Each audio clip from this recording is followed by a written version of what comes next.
Montana Territory, July 1879. The wind tugged at Hallie Elwood's braid as the wagon creaked away, her father's back stiff on the bench seat, his final words hanging in the dust behind him, "You made your bed, now lie in it." She stood alone on the edge of the Bitterroot Valley with nothing but a patched satchel and the ache of being thrown away by her own kin. She was 20, unmarried and pregnant no longer. Her baby girl had died in the spring, not long after the pain started and never stopped. Her mother had cried behind her hands, but her father had only stared through her like she was not their daughter anymore. They buried the baby without a name, and 2 weeks later they brought her to the edge of a cattle trail and left her there. Hallie waited until the dust of the wagon settled, then turned and walked. The sun dropped slow behind the mountains. Her shoes were thin, worn through at the heel. She followed the trail because there was nowhere else to go, no town for miles, no one waiting. She walked until her legs buckled. She curled up beneath a cottonwood and pressed her forehead to her knees. She did not cry. She had done enough of that already. A rifle shot cracked through the dusk. Hallie flinched up, heart hammering. Hoofbeats followed, fast and steady. She stood on unsteady legs, ready to run, but the rider pulled up short before her. He looked younger than she expected, maybe 25, with a wide-brimmed hat pushed back on sandy hair and a rifle still warm in his grip. Dust clung to his boots and trail coat, and a scar ran across one eyebrow like a story half told. "You all right?" he asked, voice low but clear. She did not answer. He looked her over, her dress soiled, her face pale, her arms crossed hard over her chest like she could hold herself together that way. "You been out here long enough." He did not press. He dismounted and offered her his canteen. She hesitated, then took it with both hands like he might vanish if she blinked too long. Water spilled over her chin, but she drank until she coughed. He waited, quiet and patient. "What's your name?" he asked. "Hallie Elwood," he nodded. "I'm Orrin Vale." She gave the canteen back. "You a bounty hunter or a ranch hand?" "Neither." "Drive cattle for the Double T up near Missoula. Was tracking a coyote that's been nosing around my herd." She nodded like it mattered. It did not. He looked at her hands. "You got family nearby?" "No." "Friends?" "No." He hesitated, studying her face like he was weighing something important. "You need a place to sleep tonight, Miss Elwood." She did not answer at first. Then quietly, "I will not lay with you." His face changed, not angry, not offended, just something softer. "I did not ask you to." She looked away. "I got a lean-to a mile up the ridge, dry and safe." He paused. "You can ride my horse, I'll walk." She did not trust him. But she was too tired to keep walking. The lean-to was small and built into the side of a hill, with stacked wood and a small fire pit. Orrin pulled out a thick bedroll and gave it to her, then took a blanket for himself and sat by the fire, back against a pine log. Hallie sat stiff in the shadows, watching him. "You hungry?" he asked. "No." He did not ask again. They sat in silence until the stars came out. Orrin leaned back, arms folded, eyes on the fire. "Why were you out there alone?" he asked at last. "My father left me." He nodded like he had expected it. "Why?" She swallowed. "I lost a child, out of wedlock." He did not flinch. "I am sorry." She watched him, waiting for judgment. It never came. "Why are you being kind to me?" she asked. He looked at her then, slow and steady. "Because you look like someone who has not had much of it." She turned her face away. Orrin added another log to the fire. "You do not have to stay long, just until you figure what to do next." She stared into the flames. "What if I do not have a next?" "You do," he said simply. "You just do not see it yet." By morning, she had not slept much, but she felt safer than she had in weeks. Orrin brewed coffee in a tin pot and offered her a cup. She took it, fingers brushing his for a moment too long. "You going back to the ranch?" she asked. "Tomorrow, can I come?" she asked, voice small. He looked at her again, really looked. "You want work?" "I do not want to be useless." He gave a short nod. "We always need another hand. I will speak to the foreman." They rode north together the next day. Orrin gave her his extra coat and did not comment when she cried quietly into it as they passed the wide, open land, the wind in her eyes, the past behind her. The Double T Ranch sat in a wide valley of grazing land, with barns and bunkhouses and a main house that needed paint. Orrin's cabin was 100 yards from the others, small and clean. He gave her the bed and took the floor. "I will only stay until I earn enough to leave," she said.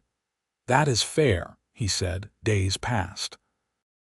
She learned to cook for the ranch hands, to clean the tack room, to saddle the quieter horses.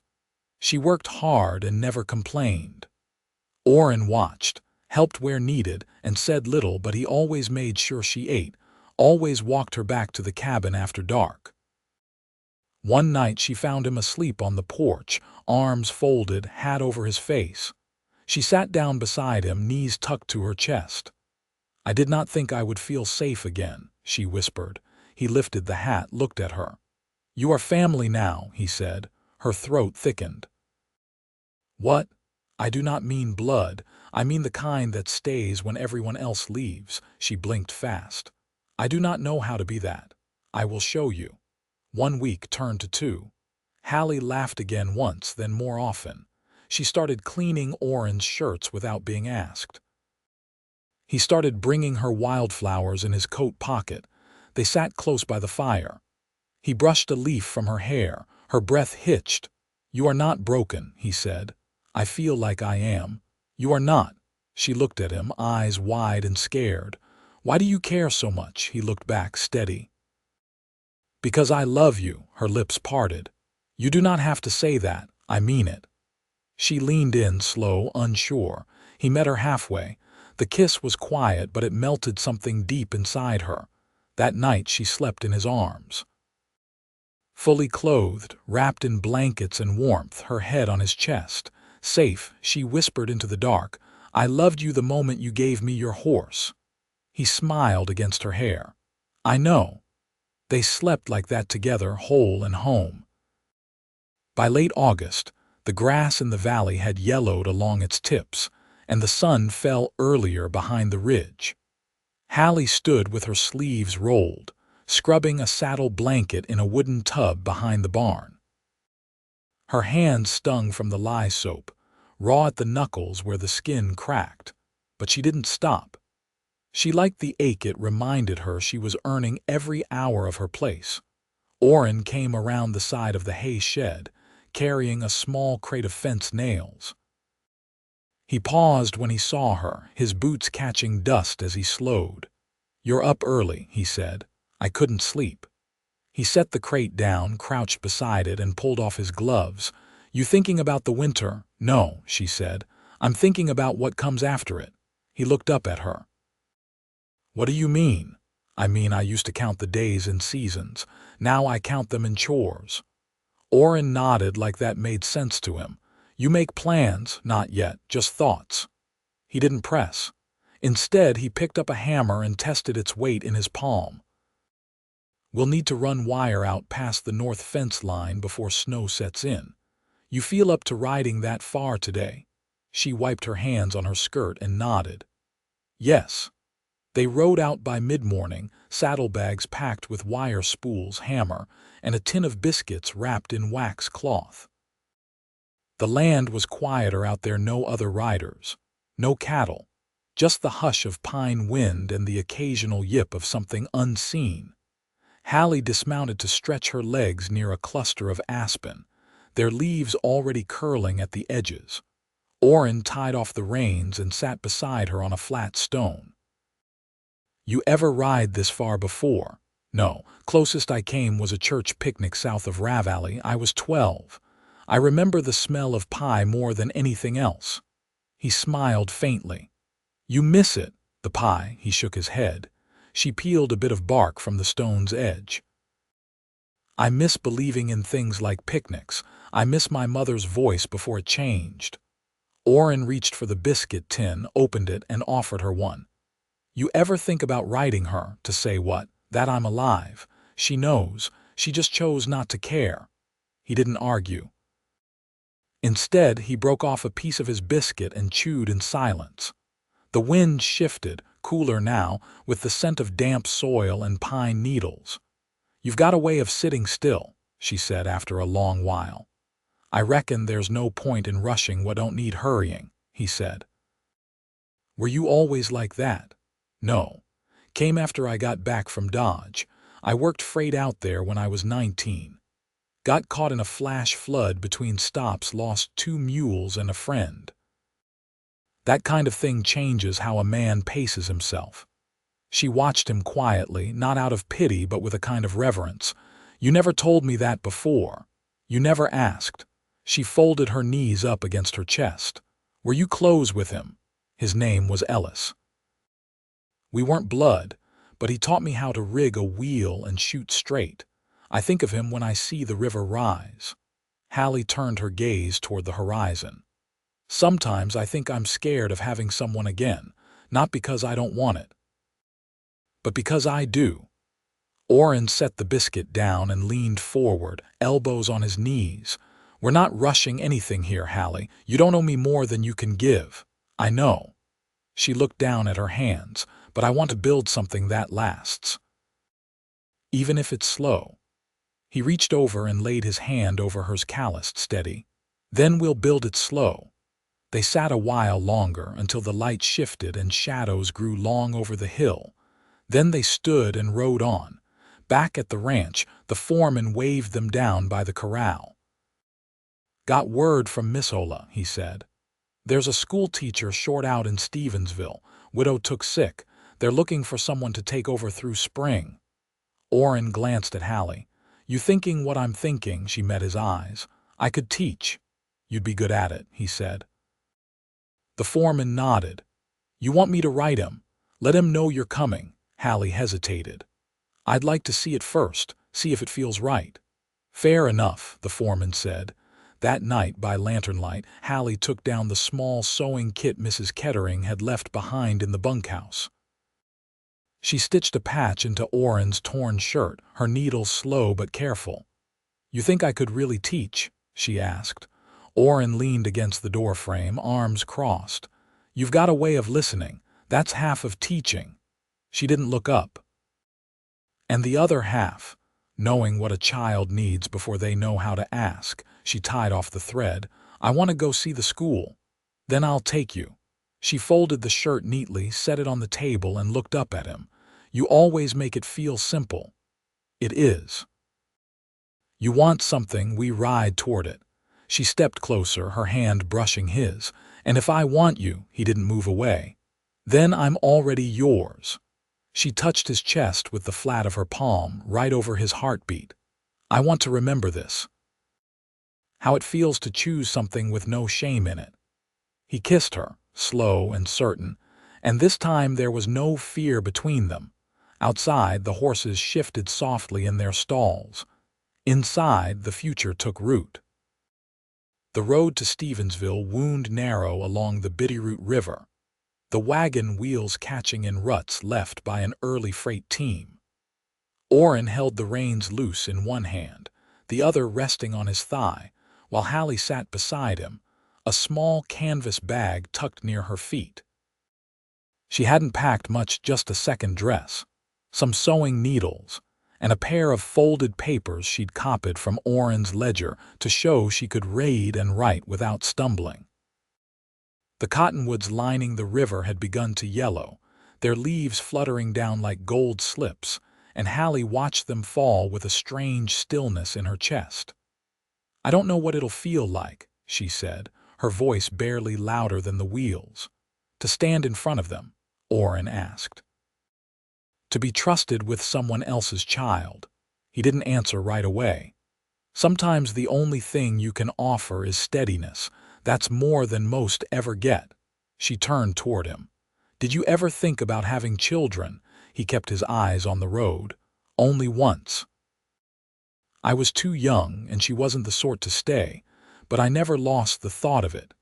Hallie folded her hands in her lap. I can't say what I'd be like as a mother. I only know I'd never let one go hungry. That's a start. They passed a field where a man was splitting firewood with a boy barely 10. The boy looked up as they rode by, then returned to the task with quiet obedience. Hallie's eyes lingered on him until they rounded the bend. The schoolhouse came into view near midday, a squat frame building with one window shutter hanging crooked. Smoke rose from the chimney. A woman in a gray shawl stood out front, shading her eyes as they approached. "Miss Elwood," she called. Hallie climbed down before the wagon stopped. "Yes, ma'am. I'm Mrs. Redfern. I keep the post and tend to the school until we find someone. You're early. That's a good sign." Orrin tipped his hat. "I'll be back by dusk. If she's not here, I'll be looking." Mrs. Redfern gave him a sharp nod. "She'll be here." Inside, the floor creaked underfoot. Chalk dust clung to the sill, and a slate board leaned against the far wall. A cracked glass lamp hung from a nail above the desk. Hallie ran her fingers across it, feeling the smudge of someone else's lessons long since faded. Mrs. Redfern pulled a folded paper from her apron. "There's 16 on the roll, though 3 are still helping with harvest. You'll have benches enough. Most can read a little. You'll need to keep the fire going yourself." Hallie scanned the room. "Is there a reader?" "2. One's missing pages." "You can borrow mine until you're settled." She nodded, then hesitated. "I lost a child last spring." Mrs. Redfern's expression didn't shift. "You'll find more than one child here who's lost someone. You'll be good for each other." Hallie folded her arms across her stomach. "Will they listen to me?" Children know when someone's lived through something. They listen more to that than any lesson. By the time Orrin returned, the sun had dropped behind the tall ridge and sent long shadows cutting across the yard. Hallie stood on the schoolhouse steps, her fingers tucked into her sleeves. "Well," he asked. "I want to try," she said. He reached up and helped her into the wagon. "Then we'll make a home here." They rode back in silence, the wind cooling along the road. At a bend in the trail, Orrin slowed the team and glanced at her. "You think you'll miss the ranch?" "I'll miss the quiet of it," she said. "But this feels like something I can give." He studied her face, then nodded. "I'll talk to the foreman. We'll move what we need up here." She looked over at him, brows lifted. "You mean to stay with me?" "I meant to stay with you the day you asked to ride north." Her breath caught, but she didn't look away. "Then I want to build a room behind the school. Just enough for a stove and a table. There's land behind it for a garden," he said. "We'll need to break it before the frost." She rested her head against his shoulder. "I like the sound of we." He leaned down and kissed the top of her head. "So do I." They reached the ranch after nightfall. While Orrin unhitched the team, Hallie stepped inside the cabin and lit the lantern. She stood in the doorway, watching the glow stretch across the floorboards, and realized she no longer carried the weight of waiting for the next goodbye. Orrin joined her, stepping past the threshold with a soft exhale. "You still sure?" She turned to face him, her hands settling at her sides. "I don't want to be a guest in your life. I want to be part of it." "Then stay," he said. "Not because you need to, but because it's yours too." She stepped forward, resting her hand against the side of his neck. "I want to marry you." He didn't blink, didn't smile. He just reached up and covered her hand with his. "Then we will." They stood like that a long time, the lamp flickering behind them, the door open to the night air. Nothing rushed, nothing uncertain, just two people who had been broken by the world, choosing to build something whole. They married in the first week of October, beneath a cottonwood still half-leafed, the bark cold under Hallie's palm as she steadied herself beside Orrin. The sky hung pale and wide, and the only guests were the foreman, 2 ranch hands who'd taken a shine to Orrin, and Mrs. Redfern, who brought a small pie and a wool shawl she said she'd never liked wearing anyway. The preacher from Hamilton rode up in the morning and left before sundown. No music, no cake, just a promise spoken steady and hands held tight enough that neither noticed the wind picking up. They rode back to Stevensville with the wagon bed filled with a box of flour, a hand plane, and the iron stove Hallie had bartered for with 3 weeks' saved wages and a basket of mended shirts.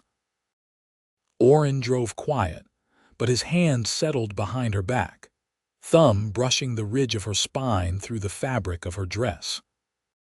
The room they built behind the schoolhouse was no more than 8 feet wide, with a pine door and a stovepipe that leaned slightly, though Orrin swore it would hold through snow. They laid a straw mattress on a raised platform, nailed hooks into the wall for coats and pots alike, and stacked their boots side by side come evening. Hallie stood in the doorway that first night, watching the lantern throw shadows across the plank floor. "You sure will fit in here?" she asked. He rested a hand on the doorframe above her. "We already do." When the first frost came, she rose before dawn to light the stove. Orrin brought in chopped wood and stacked it without speaking, his breath visible in the cold. She pressed her hands against his jaw once he was done, his skin rough beneath her fingers. "You don't have to do every hard thing," she said. He kissed her wrist. "I don't mind it, long as I'm doing it here."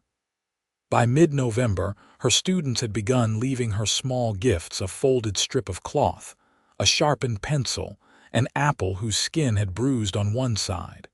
She kept them all in a tin box beneath her desk, a quiet ledger of the trust she was earning. One afternoon, she found Orrin mending the fence behind the school, sleeves rolled, nails clamped between his teeth. She leaned against the post and watched him hammer, the rhythm steady and unhurried. "You ever think about what you'd be doing if we hadn't crossed paths?" she asked. He wiped his brow with the back of his hand. "Maybe still driving cattle, maybe not, but I wouldn't be building fences next to a schoolyard." "You regret it?" He looked at her then, eyes narrowed slightly, not in doubt but in focus. "No, regrets for things done wrong." This wasn't. She stepped down into the grass and took the hammer from him. "Let me finish that one." He didn't argue, just stood back, watching her fingers curl around the grip. That night, she set a plate in front of him: salt pork, cornmeal cakes, and boiled squash, and sat beside him on the floor, their backs against the wall. There was no table yet, but she liked the way their knees bumped, the way his shoulder warmed her side. "I got a letter from Mrs. Redfern," she said. "The town council wants me to stay on next year." He looked up from his plate. "Is that what you want? It feels like something I can grow into, like a second skin. Then we'll keep building around it." She set her fork down. "You say things like that and make it sound easy. It's not always easy, but it's clear." She rested her head against him. "You ever think we'll leave here?" he chewed once slowly. "Maybe if the land turns or the river changes, but not just to chase something. I've wandered enough. I don't want to wander anymore either." They finished the meal, and she washed the dishes in silence while he read from a worn copy of The Prairie Traveler, his voice low as he moved through the pages. Later, as they lay in bed, her fingers curled over his, she whispered into the hollow between his collarbone and shoulder. "When I was alone, I used to dream about someone who wouldn't look away from what I'd lost." He pulled her closer, voice warm against her ear. "I saw what you carried. And I stayed." She pressed her lips to his chest, over the quiet beat of a heart that had made room for hers. Outside, the frost clung to the grass. Inside, the warmth held. Snow came early that winter, thick and wet, muffling the sounds of the valley. It clung to the eaves of the schoolhouse and softened the outlines of the fence Orrin had built with his own hands.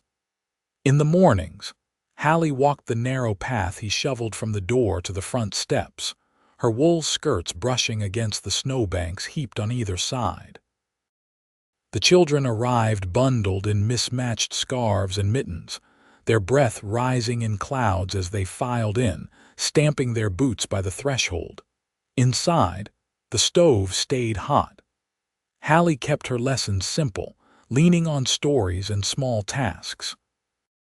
She taught them to copy letters, to recite lines from poems she remembered from her own school days before the world had turned sideways. In the afternoons, she read aloud while they worked, her voice steady, and the room warm with the sound of pencils scratching on slate.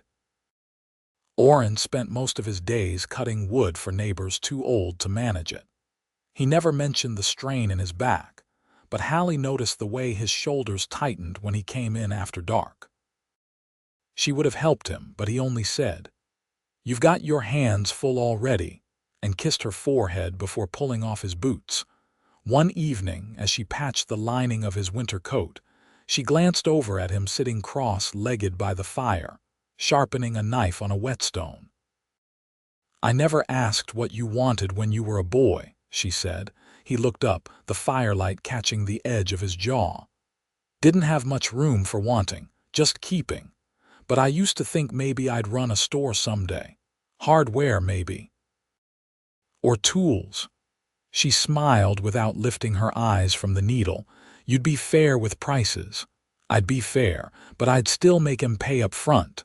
Her laugh was soft. "I think I always wanted a corner of the world that didn't shift under me. A place I didn't have to leave." He leaned back on his hands. "You've got that now." She nodded, then folded the coat and set it aside. "We could build something more permanent come spring. Add a second room, maybe, a place for your books, a table that doesn't wobble." "I'd like that," he said. "I'll start drawing up what we'd need." Later that night they lay with the quilt pulled up to their chins, the wind brushing against the shutters. Her fingers traced the edge of his shoulder, slow and thoughtful. "I haven't bled in over a month," she said quietly.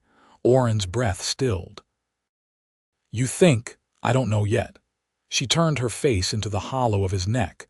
"But I think I'd like to find out together." His arm tightened around her. "Then we will." By January, her suspicions were confirmed. Mrs. Redfern loaned her a book that had belonged to her sister-in-law, and Hallie read it by lantern light, one hand resting low over her belly. She didn't tell the children right away. Let them keep their eyes on their lessons, not her changing shape. The snow kept falling, though thinner now, less wet. Orrin built a cradle from pine, carving each joint with care. He didn't speak much while he worked, but Hallie saw it in the way he sanded the corners smooth, the quiet reverence of a man who understood what it meant to make space for something new.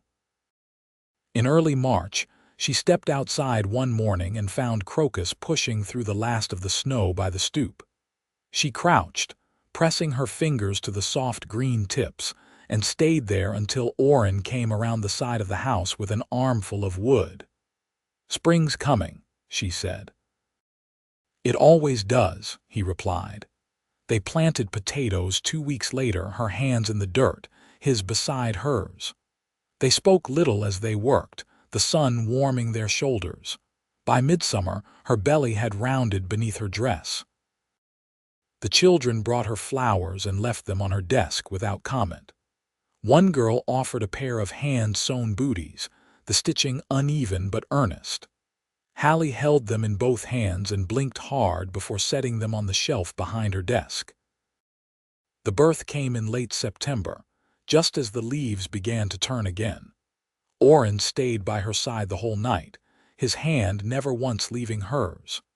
The midwife from Hamilton arrived in time, a quiet woman with a firm touch and hands that smelled faintly of rosemary. Hours passed slowly, but Hallie didn't cry out. She bore down with the same steadiness she'd learned in the months after loss, with the strength she'd built from nothing. Their son arrived just before dawn, red-faced and loud and perfect. Hallie held him to her chest, eyes closed, tears slipping down her cheeks. She didn't speak until Orrin knelt beside the bed and touched the child's foot. "He's whole," she whispered. "He's ours," Orrin said. They named him Ellis, after the man Orrin had once lost, a quiet remembrance folded into new life. That winter, the schoolhouse stayed closed while Hallie healed. The children were sent home with bundles of books and slates marked with lessons. Orrin built shelves in the corner room and repaired the roof when the thaw came early. They sat often in silence, the baby asleep between them, fire crackling low. Sometimes Orrin read aloud. Sometimes Hallie sewed. But mostly they just sat, content in the stillness they had earned. One evening, after Ellis had fallen asleep in Orrin's arms, Hallie leaned her head against Orrin's shoulder and whispered, "I never thought I'd have this, not just the child, but the peace." He turned his face into her hair. "We made it. You and me." She reached for his hand, their fingers lacing together. They didn't need more than that, and they never would.